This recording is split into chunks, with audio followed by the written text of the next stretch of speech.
Thank you very much. Thank you very much, Professor Wong Park, for this very kind presentation.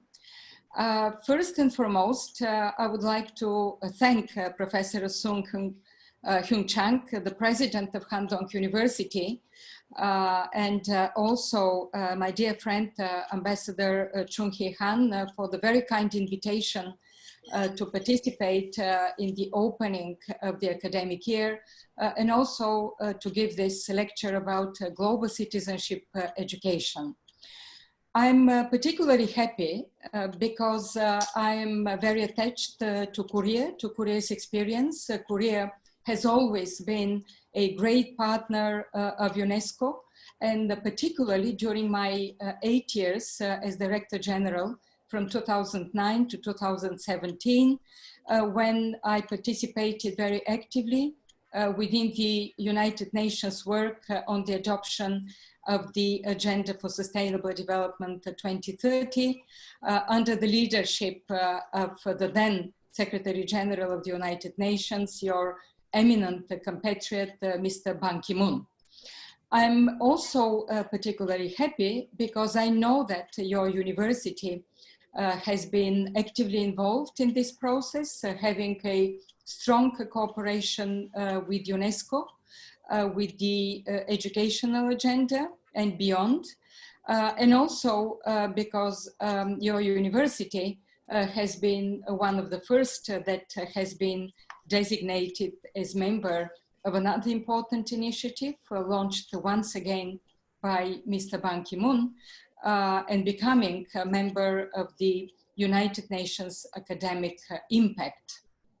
I'm very happy also because I'm sitting on the board of the Ban Ki-moon Center for Global Citizens, and again, promoting the same vision of education and values, so much important nowadays in this globalized world.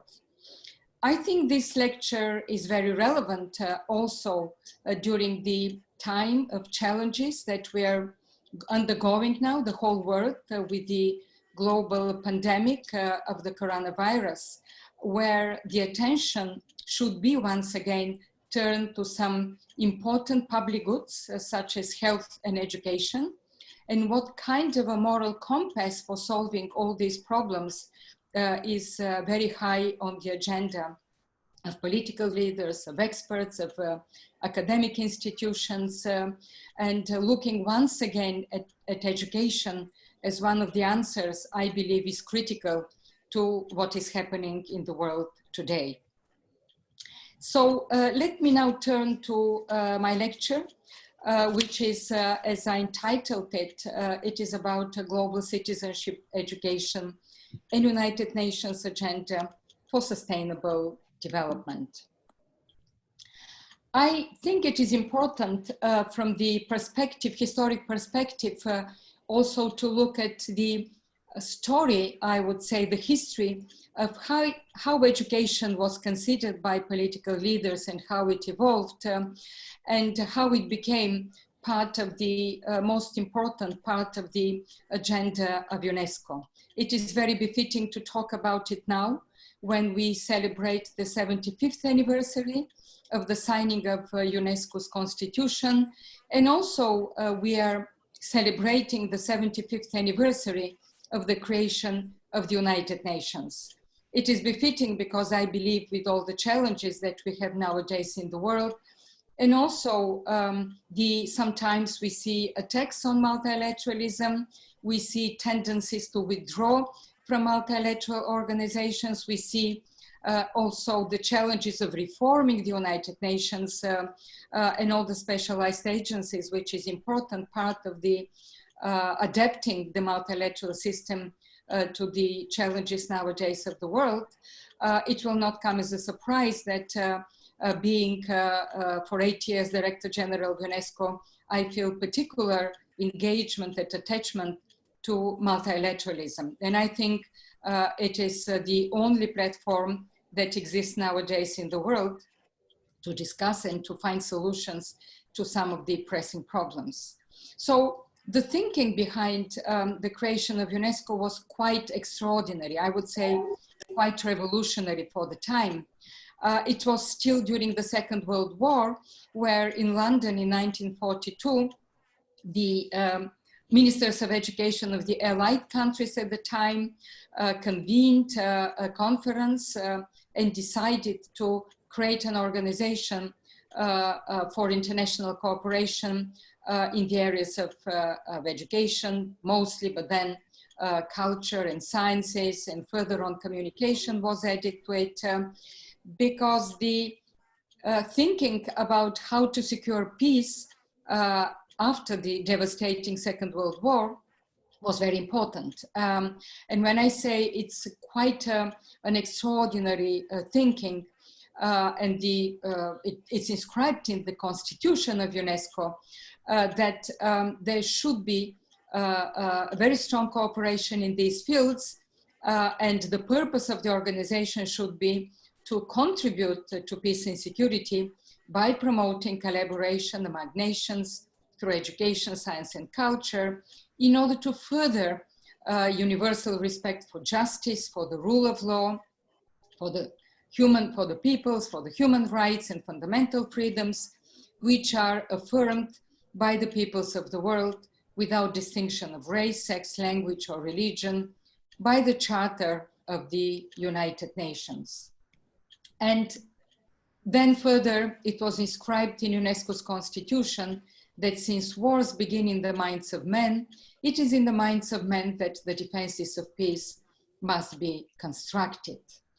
I think the other very important provision of UNESCO's constitution was that a peace based exclusively upon the political and economic arrangements of governments would not be a peace which could secure the unanimous, lasting, and sincere support of peoples of the world.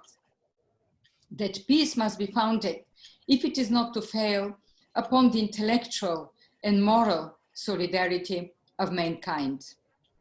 I have to mention, and I really would like to draw attention, dear students, to these very important two articles of the UNESCO Constitution. It was important because it was a different logic. It was the reverse logic of only military coercive actions. At that time, it started with thinking about what kind of education, how to educate people indeed to have a different mindset. I think it is important because now when we speak about global citizenship education, I think this is where it all started, with this type of provisions about intellectual, moral values, about solidarity of all the mankind. And I would ask you once again to look at the UNESCO's constitution, because the UNESCO's constitution was probably the most intellectual, the most considerate, the most, I would say, poetic document adopted by the United Nations. And if you compare it with the Universal Declaration of Human Rights, you will see that many of the provisions of UNESCO's constitution, which were linked to the freedoms, to the rights, to the free spirit of humankind, to the mutual respect, to human dignity, are literally transposed from UNESCO's constitution to the international, to the Universal Declaration of Human Rights. So on this basis, the work of the United Nations broadly, of course, first and foremost UNESCO, but broadly was starting to develop further on within the multilateral context. Now, the other part of my speech, and that is why I put the title of Global Citizenship Education and Agenda for Sustainable Development, was because really it was very closely linked. You know that the United Nations had made a big stride in order to achieve a universal platform for economic, social development while protecting also the environment. Just if I go very briefly into how this was conceived based on the achievements of the Millennium Development Goals, I would like to go a little bit before and say that the idea of sustainability within the United Nations started mostly with environment. It started with the movements, civil society movements, and also governments started to pay more attention to environment in the 70s, in the 80s. A special report of the Secretary General of the United Nations was commissioned on sustainable development, which was led by a team of government leaders and experts, which was led by the then Prime Minister of Norway, Gro Harlem Brundtland, and that was the first sustainability report. But if you look at this report, it was extremely important, and for the first time, the emphasis was put on protecting the environment, the biodiversity, linking it also with the way people lived, linking it with the human beings. And in this report, there was just almost missing education. Another agenda was almost missing. And this report made a big impact on the thinking further on. And then the Secretary General of the United Nations at the time, Kofi Annan, took the initiative and promoted the Millennium Development Goals. The Millennium Development Goals, which were launched in the 90s, and it was adopted by a special declaration in the year 2000, the beginning of the 21st century, were important, and they had a different logic. It was more on the classical view of the developed countries helping the developing countries, and they were quite limited in scope. What was very important still was that it was the first push for a strong leg of development within the United Nations system. So it was on one side peace and security, the second, which was of course human rights, promoting of human rights, and development also appeared strongly inscribed into the agenda of the United Nations as the third leg of multilateralism. It was a very important development. And then also education was one of the goals of this agenda among the 8 Millennium Development Goals, but it was quite limited also in its scope. It was mostly primary education, and it was mostly for the developing countries. I think this is important to know because the activities of all the multilateral organizations at that time, I'm speaking about UNESCO, the World Bank, UNICEF, UNDP, and some of the other very important actors, was focused very much on the access to education, because there were hundreds of millions of children which were out of school. And it was important to focus on the access to education. This was the year when,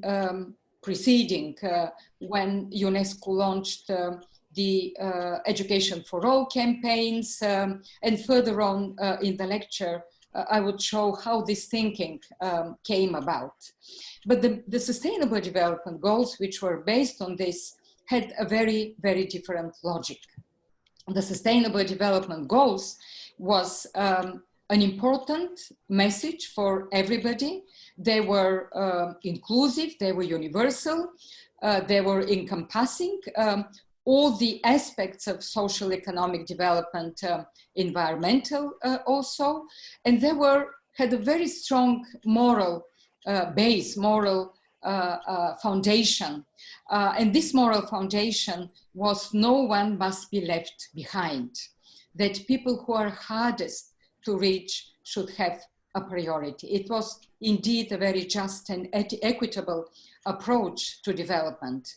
And it was encompassing the developing countries, because we all know that inequalities in very many countries, probably the biggest in the middle income countries, but also the large parts of the population in some of the least developed countries which are left behind, was very important to be included into the aspirations to achieve the sustainable development.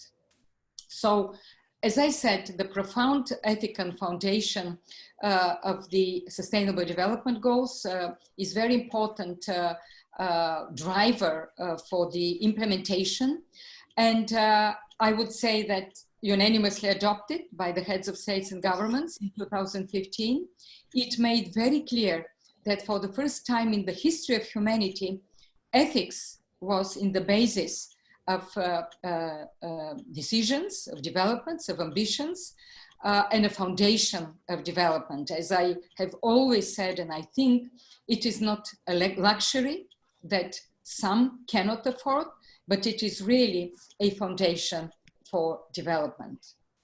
So on that basis, UNESCO with partners we were working very hard to inscribe the education within the Agenda 2030.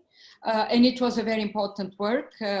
I'm happy that this lecture also here present is Ambassador Han, with whom we have worked very, very strongly to formulate, and with Korea, with the permanent delegation, with the government of Korea, with the expert community also, to formulate a very important goal, which is the goal of education.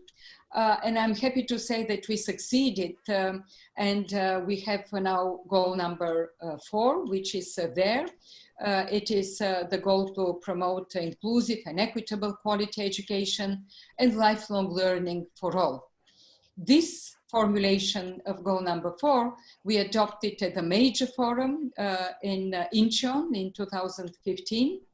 We adopted, as it is known, a historic declaration that I believe embodies the values that run deeply into the Korean society and the country, because I know how much education played a positive role for the development of Korea, and for the nurturing of education as a very strong driver for development. Actually, to a large extent, Korea achieved this spectacular development from after the devastating war in the 50s to today, and a recipient of aid, international aid, to become not just a donor, but to become a cutting edge economy with a very strong development of science, of technology, and also still thinking and moving on how to leverage education for the betterment of the society. So that is why we organized this conference in Incheon with the participation of all the political leaders and the heads of agencies. And this is how we inscribed the and adopted goal number 4. So as I said, the education goal number 4 for the Agenda 2030 was very different than the Millennium Development Goals. It was much broader than the education for all, which focused mostly on primary education. And also we included new concepts. There were many firsts in the goal number 4 as adopted in Incheon and in the Education 2030 agenda. We included the primary and secondary education as a compulsory, or 12 years of free, publicly available basic and secondary education, 9 years compulsory. We pleaded for an integrated education system.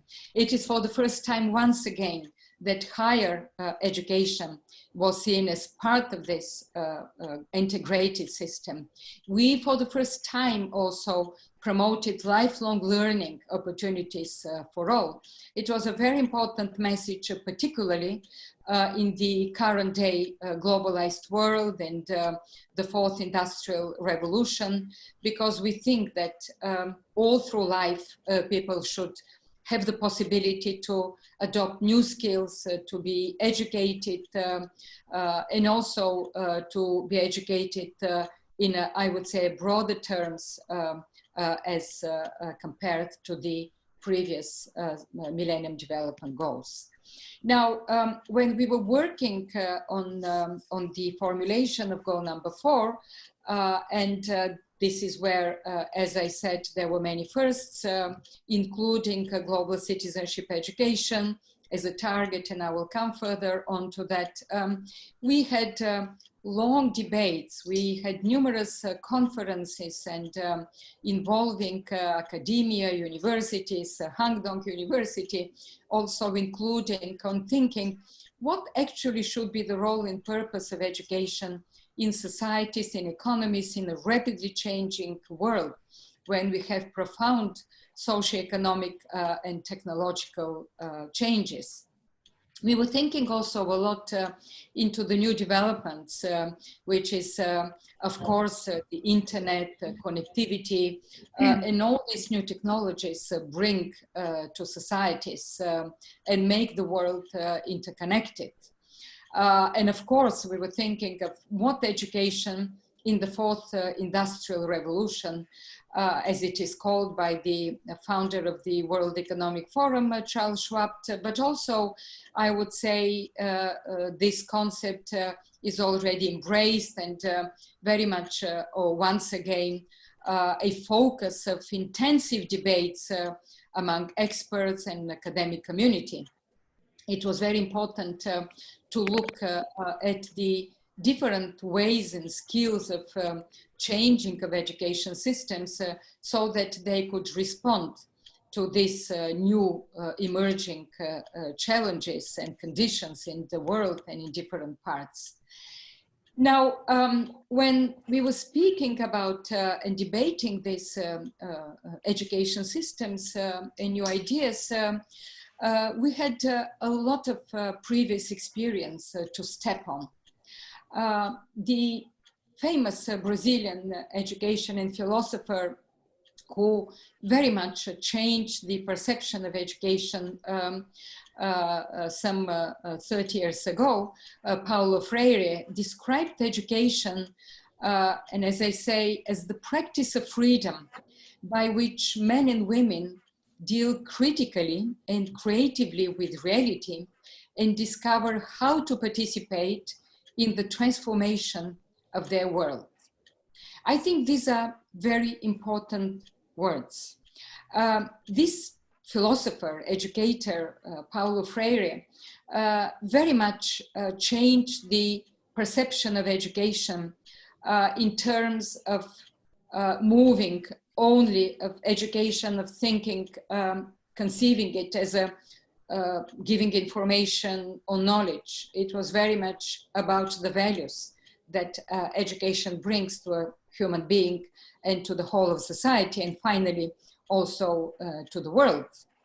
And I believe these words echo very powerfully with the concept of global citizenship education, which is indeed about nurturing new values, about knowledge and skills, about human rights, democracy, peace, sustainable development, and also transforming all these ideas into behaviors for tolerance and respect, I would say, for the daily lives of millions of people. And I believe that global citizenship education is a response to the global challenges, particularly today, into the interconnected and globalized world. I would say that this idea of global citizenship education was gradually emerging. It was not just by chance that in 2015, all of a sudden, we came up with this concept. This was a concept that was very much discussed, debated among experts and among academia. It was very much an echo of the transformation and the changing of the world, and it emerged as a very strong concept, I would say not immediately embraced by everybody, but gradually taking its very strong pace when we were speaking about what type of education we need for a more peaceful and sustainable future for all, which was at the end of the day the purpose of the Sustainable Development Agenda 2030. As I say, it does not immediately emerge, but it took its headways, and we had to do a lot of work. And once again, I would say that we were strongly accompanied by the Republic of Korea, because I do remember that the first expert meeting already in 2013 was organized once again by Korea in Seoul. And we had a very strong partner. It's the Asia Pacific Center for Education for International Understanding, under the auspices of UNESCO, who played a critical part in this and still continues to be one of the most important platforms and venues for thinking ahead of how to implement this new concept of education for sustainable development and for global citizenship. Now, when I said that we had a very strong foundation for that, I would like to mention two major reports at UNESCO on education that trace the different path of thinking about education. The first was the education report, the FOR report, which is known.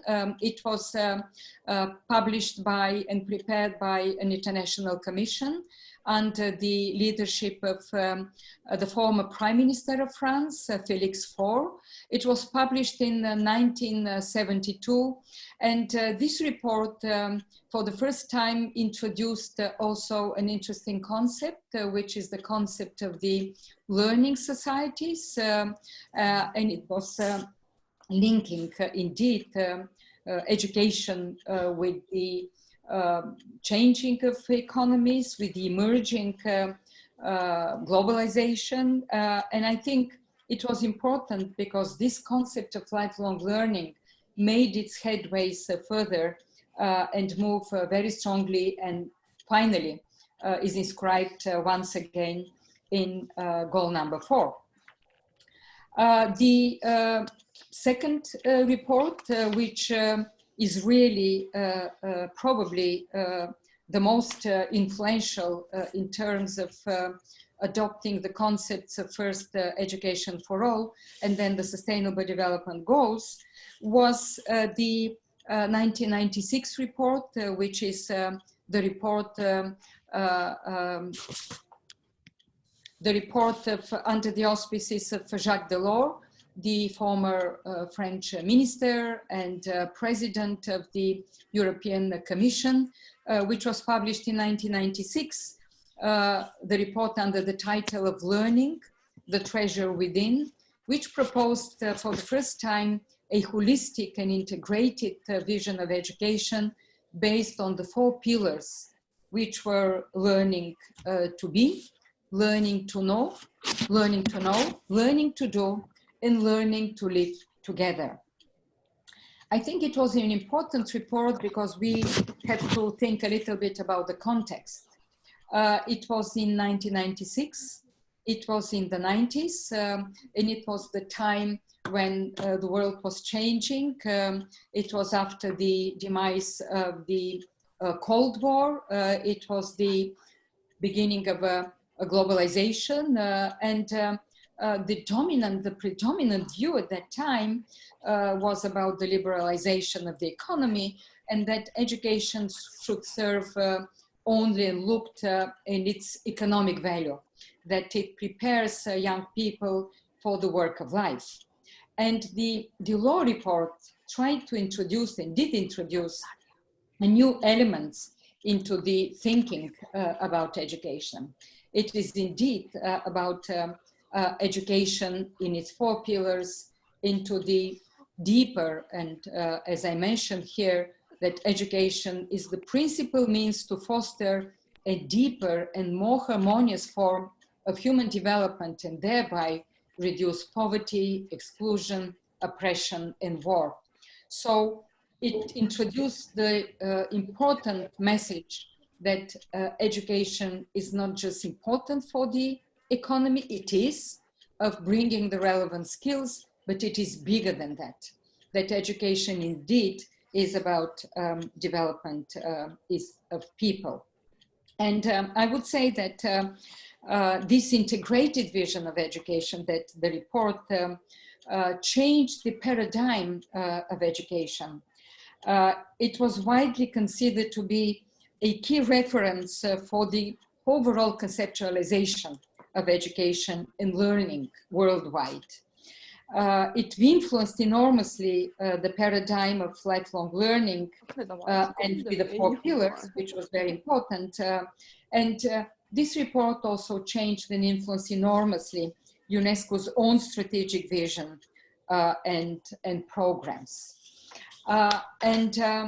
Further on, this type of thinking was developed on the basis of the Delors report. There were more than 50 major conferences all around the world to discuss this new concept, and it did influence also the United Nations system, I would say largely, of their thinking about human development.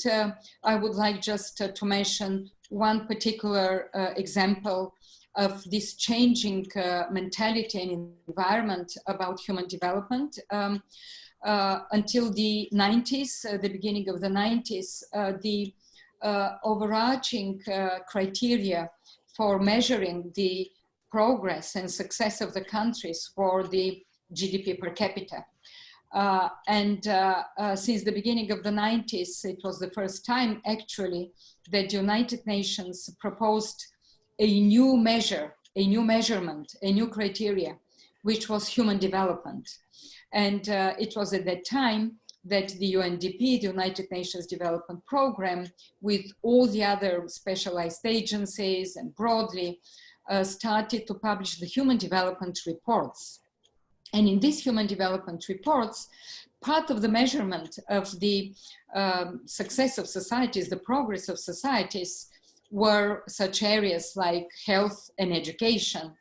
And I think it was an important change of paradigm about thinking globally about human societies and human progress.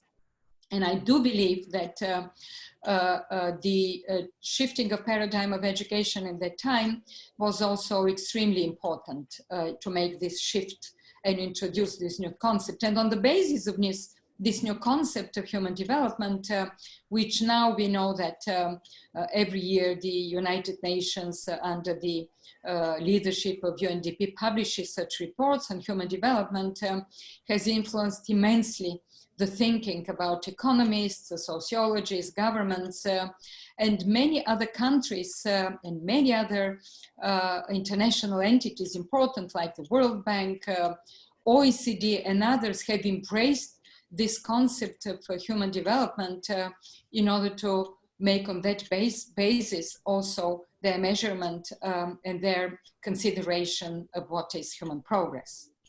The other very important, I would say, step forward after all this big thinking and brainstorming and broadly, I would say, global discussion and debate about what kind of education for the 21st century was the Global Education First Initiative, which was launched by the then Secretary General of the United Nations with a very strong support in its substance by UNESCO, who launched it in 2012.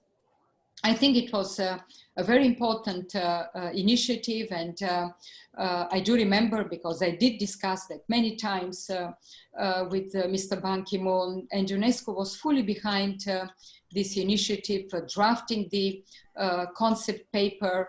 And this initiative was extremely important because it was for the first time a Secretary General of the United Nations actually put education on the global political agenda, a very important development.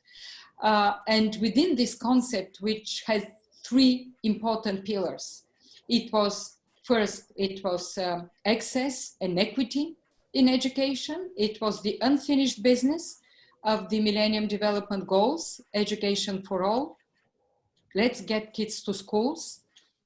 The second was the quality of education, which was also very important, because without a good quality of education, experts still consider that there are more than 250 million children and young people who have been formally through education system primary, but because of the poor quality of education, they're still functionally illiterate.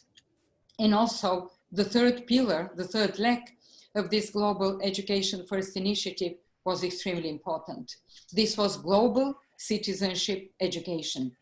It occupies a prominent role with this initiative, and I think it was indeed important, and I'm very grateful to the Secretary General Ban Ki-moon, because he embraced it, and he was a strong defender and promoter, and he still is, because the foundation, the non-governmental organization that he founded, the Ban Ki-moon Center, is called Ban Ki-moon Center for Global Citizens. So the goal number 4, we all know probably that all the goals of the Sustainable Development Agenda have specific targets, and goal number 4 has 7 targets. And the last target, the goal number 4, the target number 7, is important. It's indeed about the sustainable development and global citizenship education. And it was important because it described exactly what is the meaning of global citizenship education. It is how through education you promote respect for all, you build a sense of belonging to a common humanity, you help learners become responsible and active global citizens. The global citizenship education aims to empower learners to assume active roles in face and to resolve global challenges, and to become proactive contributors to a more peaceful, tolerant, inclusive, and secure world.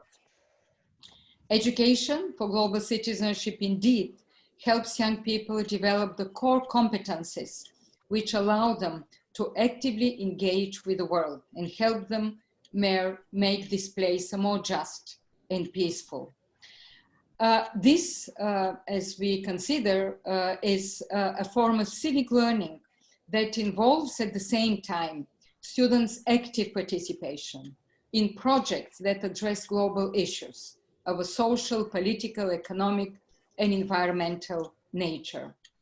I would very much stress the last part of what I just expressed, because I do believe that global citizenship education is not just a passive way of transmitting values to students and to others, but it's inviting also young people to be a very active participant in this process of making societies, communities, and overall the world, I would say, a more peaceful, just, and sustainable place.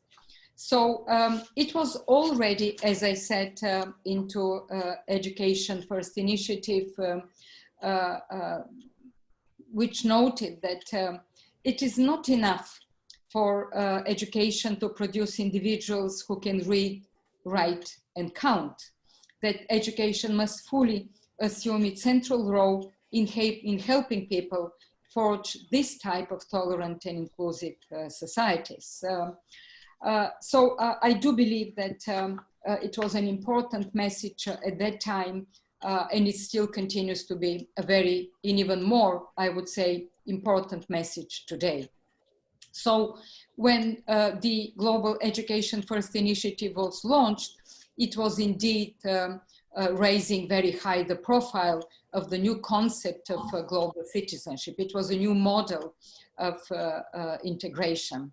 And in fact, it was a recognition that globalization and interconnectedness of the people beyond their national borders means that they also have responsibilities towards one another all around the world.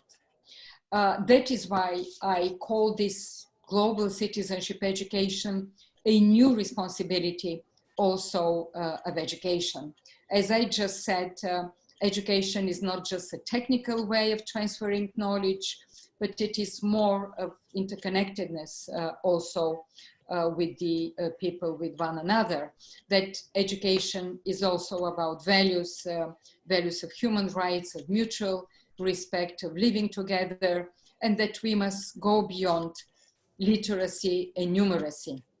We must focus also on overall learning environments, on new forms of learning. So global citizenship education, in fact, changed and framed the new paradigm of how we define education and how we can develop the knowledge, skills, and values for a different world.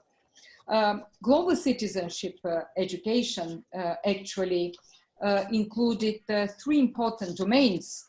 The first is the cognitive domain, which consists of knowledge, understanding, and critical thinking about global, regional, national, and local issues, and the interconnectedness and interdependency of different countries and populations.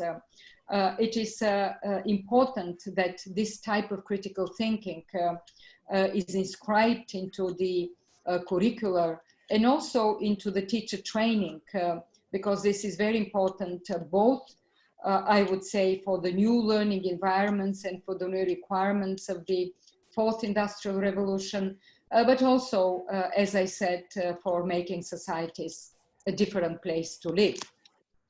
It is very important. The other, of course, is the socio-emotional domain, which involves a sense of belonging to a common humanity, is sharing values and responsibilities based on human rights, on empathy, on solidarity, of mutual respect. And the third leg is the behavioral, which is when it seeks to lead students to act effectively and responsibly at local, national, global levels for a more peaceful and sustainable world, and that learners develop motivation and willingness to take this type of necessary actions. I think this is very, very important. The global citizenship education is into the intersection with the education for sustainable development, which was a concept launched in the beginning of the 21st century. And you may know that there was a United Nations decade since 2005 to 2014 of education for sustainable development, which aided in a major conference in Aichi, Nagoya in Japan in the year 2014, which adopted a roadmap for implementing a global action plan on education for sustainable development. It was an important, I believe, period where within this, once again, a framework, UNESCO and other major partners from the UN system worked on the preparation of goal number 4 for sustainable development based on this, and also integrated further on this aspect within the global citizenship education. I would say that the ESD approach at that time was more limited than education for sustainable development and global citizenship education we have now. It was more focused on environmental protection. It was more focused on climate. Of course, it is very important. And the adoption of the Paris Climate Agreement even makes even a more necessary and more the adoption of a more robust approach towards education for sustainable development. Just briefly, I would like to say that the program of action was also important, as I said, because it once again encouraged a systematic change in education with the priority areas. It was the changing the learning and training environments, to integrate the sustainability principles into education and training, to build capacities of educators and trainers was very important, to mobilize youth, to accelerate sustainable solutions at different levels, the local levels, and encourage them also to be more proactive. I think this was part of what we adopted further on in the Target 7 Global Citizenship Education as a proactive approach to encourage young people to be proactive in their civic engagement. I would say that the Education for Sustainable Development decade opened also the space so that educational elements are inscribed in all different kinds of settings. They were inscribed in very many of the other 17 Sustainable Development Goals, and it made education the foundation of all the Agenda 2030. And to some extent, I think Education for Sustainable Development, which went broader than ESD approach, which integrated much more elements of the three pillars, as I said, of the approach of the cognitive, social, emotional, and behavioral, made a totally new, integrated and holistic scope of what education means for societies. Now, I would briefly come also to the role of universities in the global citizenship education. I would like here to bring the importance of the social sciences, of human sciences, for the, I would say, betterment of societies. And I would like to quote something that I was very impressed by Professor Drew Faust, the first woman president of Harvard University, when I visited her and I attended the lecture some 10 years ago, and she said something very important. She said that economic growth and scientific and technological advances are necessary, but not sufficient purposes for university. And she said we risk losing sight of broader questions of the kinds of inquiry that enable the critical stance that build the humane perspective. I think these were very important words because it encourages the promotion of humanities and a very different interdisciplinary approach to all sciences. And it strongly encourages also something that we at UNESCO and some others knew for a very long time, that the social transformation of societies is really important, and to manage it, we need to know, to have a broader skills. We need to, know the history. We need to have the challenges of the globalization. We need to know the diversity in this world. We have to know how to bridge the inequalities and how to find the right answers. And this is through humanities and this interdisciplinary approach that we can achieve this. Teaching philosophy, history of arts and others is fundamental for the opening of young minds towards the diversity. Also we ask young people to reinvent the future. And I know that it is through arts and humanities that you can have this sense of empathy and belonging towards the others. and that knowing your own history and culture and heritage creates a sense of belonging, but knowing others also history, culture, and heritage creates a sense of sharing and solidarity. And I say this with the full conviction of somebody that has been also dealing within UNESCO's mandate with the culture and protection of heritage and intercultural dialogue, and also, of course, with education. And I do believe that as the world faces today these multifaceted challenges and crises, the global learning that is fostered by global citizenship education becomes indeed an essential tool, but not only to build understanding across borders, but also, and cultures, of course, but also to address these challenges which are of social, political, economic, and environmental order and their interconnectedness, which is so important to understand the global and local issues. I think, and I do believe, that universities have a growing responsibility to translate these global goals of sustainable development to local circumstances and to integrate them into the education system, curricular, both from the point of view of economic growth, but as well as human development, as I said. I think it is an important message, and I really would like to congratulate you, Handong University, for taking very seriously education for sustainable development with its main focus of global citizenship education. In fact, global citizenship education, it's becoming one of the prime, I would say, means of understanding what education is for all of us. I believe that it is impossible to make sense of life in our communities and our societies unless we understand the wider context of local and global interdependence.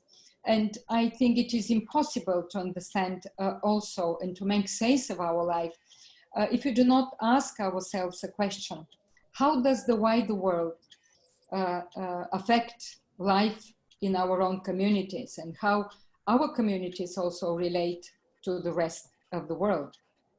And we need to explore these issues in order to have informed citizens that need to understand them, and it is critical to know how to prepare them for a future that is quite different from the future that was 20 years ago. I think this conviction stands and is based on a long-standing tradition and on a deep belief that education has a crucial role to play into human progress and to the improvement of societies that I have had both as Director General of UNESCO and now. And I would like to end my lecture with something that I like very much, a quote from a famous scientist, Albert Einstein, who famously said, "The most important human endeavor is the striving for morality in our actions. Our inner balance and even our very existence depend on it. Only morality in our actions can give beauty and dignity to life." I think this very important message is the foundation, and should be the foundation also of education, which is based on global citizenship education. So with these words, I would like to thank you for your attention.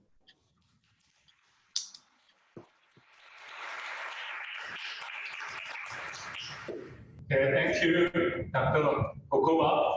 If I may, would like to ask some questions, especially I'd like to open to the floor. The student have a chance to ask some questions. Please raise your hand. Okay, here we go. What is your motivation, which makes you dedicate and devote yourself to the world and to the global community? Well, you know, I have been a diplomat. I have been traveling a lot around the world. I have visited more than probably 120 countries. I have been in different circumstances. I have visited the poor communities.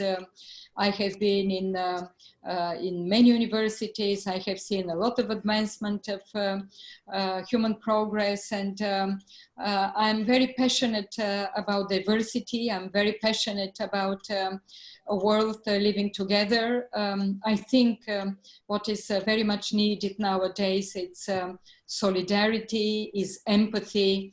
I do believe we are a single community. We are one global human civilization with different cultures. There is a lot of ignorance still, a lot of prejudices in this world, and I'm afraid of stigmatization, of populist policies that come and that are destroying the foundations of multilateralism, of everything that the United Nations have built. I think it is important nowadays to make once again this strong cooperation, not just giving back to the people, but making it indeed relevant to their needs and to their life. And the other, also, I really strongly believe that in the soft power of education, of culture, of the sciences. I think this is the foundation that should be one of the main. I believe in diplomacy, I believe in negotiations, I believe in dialogue, as I said, in solidarity. I think in the age of technological advances, but also with the pandemic that we see now, I hope that there will be more solidarity and more empathy. And this is once again where education for global citizens come into the picture. I hope we are all talking and speaking about building back better. We have seen that nobody will save with the virus, nobody will save in the world if somewhere there is the pandemic. We are all into this. The virus does not know national borders and political affiliations and religions and status and sex and everything.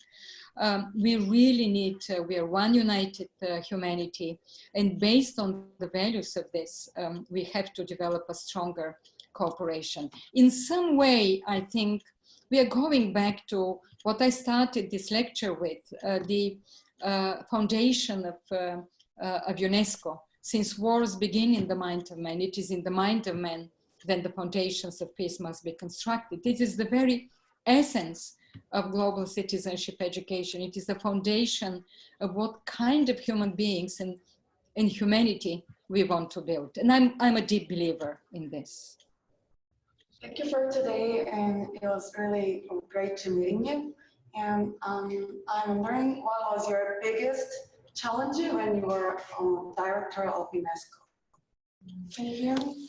Yes, I thank you for the question. I think this is a question for another lecture. But I would say that probably one of the biggest challenges was the destruction of cultural heritage, the advent of extremist ideologies in the Middle East, with the advent of terrorist groups in Syria, in Iraq, with a different kind of conflict that was there. And you may remember that the destruction of heritage, deliberate, was a horrible event, a horrible act that these extremists were perpetrating. We know that the Middle East is the cradle of human civilization, and how to react to such a challenge was really a very tough job to approach at that time, and to mobilize the international community and to show that heritage and culture is so important for the people, and you cannot separate the protection of human lives and communities from the heritage, because this is their identity. And I know that you Koreans are very attached also to your own culture, to your own roots, to your heritage, and you understand very well what it means for a people to have a history, to have an ancient civilization, but also to look at the modernity. And probably this was one of the biggest challenges, to show and to convince everybody that heritage protection, of course, World Heritage, which is very emblematic for UNESCO, is part of our identity, part of what we are, and we have to respect it, we have to protect it, we have to pass it on to the new generation, that heritage is not just about the past, but heritage is about the future. And I think we succeeded to some extent. I was very proud that in 2017, the Security Council of the United Nations for the first time adopted a comprehensive resolution about the link between peace, security, and the protection of heritage. I think it was a huge achievement, not just for me or for UNESCO, but it was a huge achievement for the whole of humanity and for the United Nations. What kind of activity we can do during the COVID-19 as global citizens who are interested in the education for developing countries? I think that, thank you very much. It's a very, very good question, because you know that there is a huge, and I would say negative impact of the COVID pandemic on education. And I'm very proud and very happy that now UNESCO has taken the lead and created a coalition this year where there are dozens of members of this coalition discussing what kind of education during this type of pandemic. I would say the hidden part of this impact is on the least developed communities in very many parts of the world, and it's shocking to see the impact and consequences of this. We all rely on technology, but we should know that technology is not everywhere. Unfortunately, that more than 3 billion people in the world do not have access to internet, that in some cases the internet is a poor connection, or they don't have the respective tools, simple computers and other devices. And some of the kids that did not go to school probably will not go back to school anymore. It's particularly relevant for girls. We know that more than 100 million people will go back into poverty, according to the estimates of the World Bank, and many of them are children. And millions of children who also went to school to have their free meals are not having these free meals. They go hungry because they do not go to school, and they probably will not go anymore. So there is a huge challenge nowadays and the need to support the developing countries. I think helping some of them with the development of curricular, or with the promoting also some kind of an online education, or simply providing some of the devices is critical for some of them to continue their education. And establishing partnerships with the among educational institutions, in others, also among youth groups, and trying probably sometimes in an informal setting to promote and to encourage their continuing learning, I think is critical nowadays in the world. We have to be more creative, we have to be more imaginative, we have to be, I would say, more pushing so that education is not the poor globally when we speak about international development. And I know that the Agency for International Development of Korea, KOICA, is very active also in education, so that it is not the poor, it's not the orphan of all the other efforts for sustainability.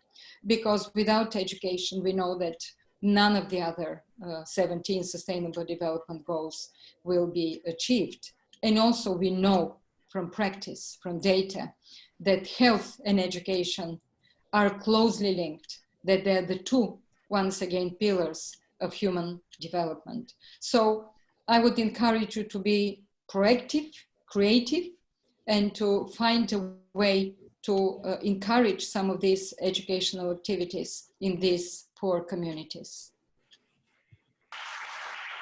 Thank you very much. And I really apologize because I was having my lecture. I know there are questions here in the chat, which I couldn't address. I'm just looking at them right now. And I really apologize for lacking of time to respond to them. But I'm very grateful to you for this exchange. And I really wish you good luck with this new academic year.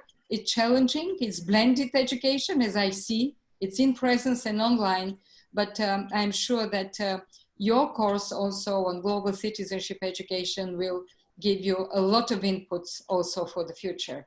And once again, I thank the president of the university. I thank you also, the moderator, Professor Park, and I'm very grateful to Ambassador Han for this very kind invitation. All the best to you. Thank you very much.